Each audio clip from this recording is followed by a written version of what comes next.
Bonjour, eh bien, on a programmé une visio pour présenter le projet Éclair de boucle d'autoconsommation collective sur les quartiers sud de Rennes. Et eh bien, on va dérouler ici une petite présentation du projet et de la nouvelle phase qui s'engage. Et je vous propose de nous retrouver le mercredi 10 novembre à la maison de quartier Francisco Ferrer à 19h30. Ou bien le lundi 15 novembre à 18h30 au Petit Blonneur, du côté du centre commercial Sainte-Élisabeth, ou bien le mardi 23 novembre à 18h30 au centre social Clemenceau. Alors, en quelques mots, le projet Éclair, eh bien, c'est déjà le résultat d'un dossier que nous avons présenté et qui a été validé par la région pour déployer 500 kW de puissance photovoltaïque avec pour soutien un financement de la région sur fonds européens FEDER. Objectif, mise en service au 31 décembre 2022. Alexis, je te passe la parole pour entrer plus dans les détails. Oui, merci Vincent. Donc le projet Éclair, donc c'est 2 boucles d'autoconsommation collective, donc au sein desquelles les consommateurs et les producteurs doivent être inclus pour pouvoir participer. Donc il est porté par notamment la coopérative Sirène qui va réaliser les investissements sur l'installation des panneaux solaires en soutien, donc comme tu l'as dit, avec le fonds FEDER et la région. Et donc on a plusieurs phases dans ce projet de mise en service, puisque à partir de début 2022, on va mettre 2 premières toitures en service sur l'école Jacques Prévert et sur les logements, des logements qui sont gérés par Neotoa sur le quartier du Landrel. Donc, ce qui va représenter un peu plus de 100 kW de puissance répartis 50-50 à peu près sur les 2 toitures. Puis on aura une seconde phase courant 2022 qui va compléter donc les premières toitures installées avec d'autres toitures sur l'école Guillevic, le lycée Bréquigny, d'autres toitures de logements notamment pour atteindre les 500 kW crête du projet. Ce qu'on peut. Voilà, donc les périmètres qui sont ici sont des périmètres indicatifs. Hein. Ça représente ici donc 2 cercles de 2 km de diamètre, donc au sein desquels, comme je le disais un peu plus haut, doivent être inclus les producteurs et les consommateurs, tout en sachant que ces cercles peuvent bouger en fonction des entrées-sorties de producteurs ou de consommateurs au sein des boucles. Donc on peut très bien imaginer aller déplacer les cercles pour aller chercher et faire rentrer des producteurs ou des consommateurs, le cas échéant, au sein de ces boucles. Donc si on en vient à l'autoconsommation collective, qu'est-ce que c'est l'autoconsommation collective ? L'idée, c'est de partager et de se répartir à plusieurs donc une énergie qui est produite ici par des panneaux solaires photovoltaïques. On parle de circuit court de l'énergie ou d'AMAP de l'énergie. Donc on va produire localement et consommer localement l'énergie qui est produite, tout en sachant que pour cela, on va utiliser donc le réseau public existant qui est géré sur Rennes par Enedis. Et on va donc définir une clé de répartition qui va attribuer une part de la production aux différents consommateurs de la boucle. Donc on a ici un cas de figure très simple qui est présenté avec 2 consommateurs à qui on attribue de manière volontaire un pourcentage de 30% pour le A et 70% pour le B. On peut faire une répartition sous plusieurs formes différentes en fonction des critères que l'on souhaite utiliser. Très bien, et tout ça, on passe au concret, à la réalisation, et donc qui va impliquer tous les habitants à proximité des 2 premières centrales qui le souhaitent. Et donc pour ça, il y a quelques conditions, et puis après, il faut savoir comment on va pouvoir procéder. Donc les conditions qui sont identifiées, c'est d'être déjà détenteur d'un contrat d'électricité avec un fournisseur, et quel que soit le fournisseur, que l'on soit particulier ou entreprise. Il faut que le point de livraison, c'est-à-dire le point où on se raccorde au réseau électrique public, soit à l'intérieur du périmètre géographique de l'une des 2 boucles, donc en reprenant l'ancrage sur les quartiers tel qu'on l'a montré juste avant, et que le point de livraison soit équipé d'un compteur communicant. Et à partir de là, un peu comme dans une AMAP, on va proposer des contrats où on peut acheter une certaine quantité de kilowattheures, c'est-à-dire l'unité de mesure de l'énergie électrique. Donc ça va définir un forfait initial. Et puis ensuite, au fil du temps, chaque intervalle de 30 minutes, ça va être le travail au niveau de la coopérative Sirène, la production qui sort des centrales sur chaque boucle est répartie sur tous les consommateurs de chaque boucle. Et donc, moi, en tant que consommateur à l'intérieur de la boucle, la quantité qui m'est affectée va donc être déduite de mon forfait initial, progressivement. Et cette consommation-là, elle va être effacée de la facture de mon fournisseur habituel d'électricité. La clé de répartition, dont on parlait juste avant, elle va être le résultat d'un calcul assez subtil pour pouvoir essayer d'équilibrer au mieux le fait que chaque consommateur puisse consommer son forfait qu'il a choisi et qu'on puisse lisser tout l'ensemble sur l'ensemble de l'année entre des consommateurs qui sont particuliers et qui vont consommer plutôt en début ou en fin de journée, avant de partir travailler par exemple, ou au retour, et puis plutôt le week-end. Et à l'inverse, une école qui pourrait être consommatrice ou une entreprise, des bureaux vont consommer plutôt dans le milieu de la journée, et moins le soir, moins le matin, et pas du tout quasiment le week-end. Et puis il y aura des profils encore un petit peu plus disparates. Et donc c'est tout cet équilibre qui va permettre de répartir au mieux la production. Tout ça est mesuré par Enedis, qui voit passer les consommations et les productions de chacun des participants de la boucle, et qui va être prévenu de la clé de répartition, et donc sur comment est affectée la production sur chacun des consommateurs. Et toutes ces données-là sont transmises aux fournisseurs d'électricité, qui répercutent du coup la consommation sur les factures.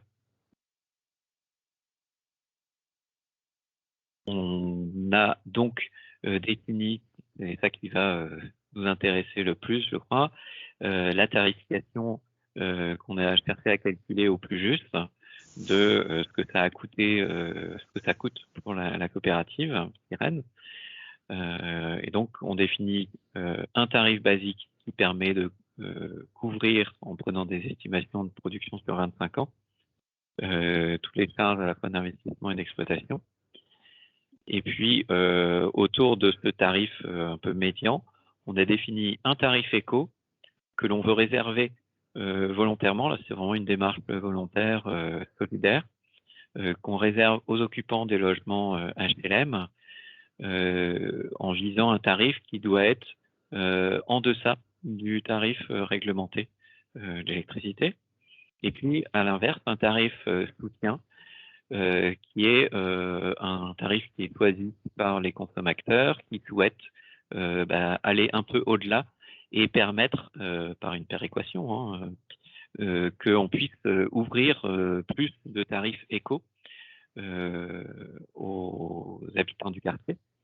Donc, c'est une façon de s'engager à limiter l'exposition des personnes à la précarité énergétique. On pourra proposer également en option ce qu'on a appelé le kilowattheure suspendu, c'est-à-dire où on va céder une partie des kilowattheures qu'on a achetés à un consommateur qui est en précarité énergétique et donc qui permettra de soutenir l'engagement qu'il peut prendre à quand même participer dans les boucles d'autoconsommation collective. Et donc, on obtient 3 prix, alors qu'on a affiché hors taxe, un tarif soutien qui est à 8 centimes, 747 millièmes de centimes, pour être très précis.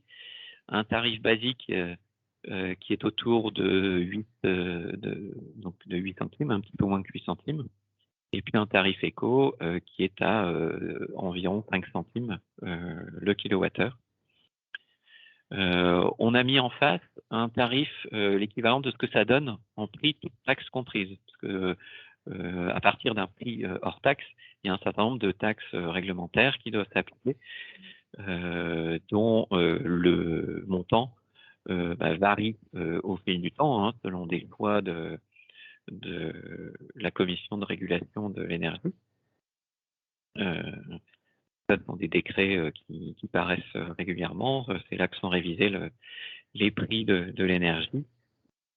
Et donc, ça permet de comparer les 19 ou 18 ou 15 centimes à ce que l'on peut trouver sur sa propre facture d'électricité pour la partie consommation. Et puis, on a donné aussi l'équivalent en prix sans la TVA, qui est plus utile pour un professionnel. Voilà, et donc ça, c'est des estimations de calcul en fonction de ce que l'on connaît sur la tarification des taxes. Alors, c'était tel qu'on les connaissait à fin septembre. Donc, je sais qu'il y a eu des évolutions tarifaires en octobre, mais on n'a pas encore toutes les données de tarifs, donc c'est difficile de donner une correspondance dès maintenant. Et puis, on sait aussi que pour tout ce qu'on a pu entendre dans les médias, il y a une variabilité possible et très probable plutôt à la hausse de ces tarifs d'électricité liés aux tarifs des énergies fossiles ou difficiles. Et là, alors que le prix brut que l'on propose, lui, il se base sur uniquement le prix global du projet et donc il ne va pas varier dans le temps, sauf éventuellement les hausses du coût de la vie, donc liées à l'évolution des coûts d'exploitation des centrales.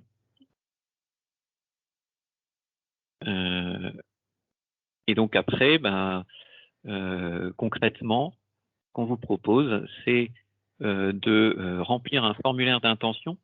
Ça va permettre de calibrer au mieux le démarrage des 2 premières boucles en fonction de la production que l'on va pouvoir sortir avec les 2 premières centrales.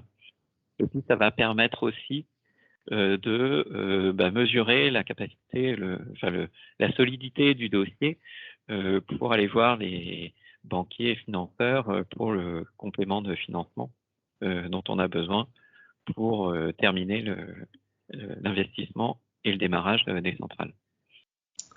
Et puis, c'est aussi toujours possible de participer à la coopérative elle-même et d'être un participant à l'effort d'investissement que l'on fait, donc prendre le risque de participer à travers le capital de Sirène au lancement de ce projet et à la longue vie que l'on souhaite à ce projet.